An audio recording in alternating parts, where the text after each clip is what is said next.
I started to fall in love with the clarinet like most of the European players in a wind band, in an amateur wind band where my father was playing saxophone.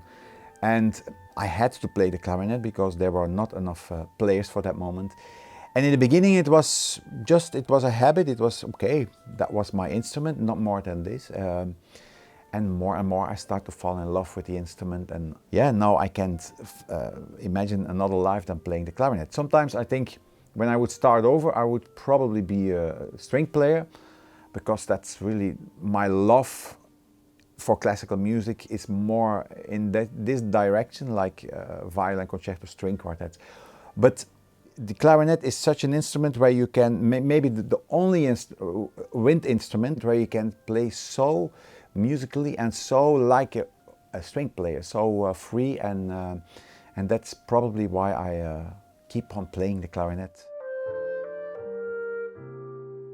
The Muse clarinet is still quite new for me, but it's really it's gotten my favorite orchestra and solo instruments so far. So the intonation of this clarinet, the Muse, is very good. I'm so happy that we have the correction keys, which allows me to play some parts in orchestra, but also solo pieces, like for example the second Weber clarinet concerto, which start with a high F and then the second note is immediately a loud low F, and mostly, and what we hear mostly on recordings or concerts, the clarinet player has to save a little bit the bad intonation of the clarinet by playing a little bit more shy, but Weber really wants a forte.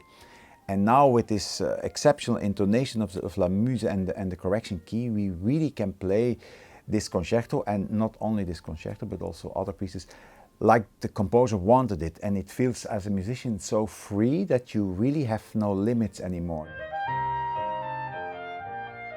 The A and the B is really quite similar. It feels really like the same family. Which is important always, especially when you play in an orchestra. It's really important, I think, to play the same brand and the same type for both instruments, and especially with the Muse, it's really very similar. It's like you play the same clarinet, just another tonality, and that's amazing.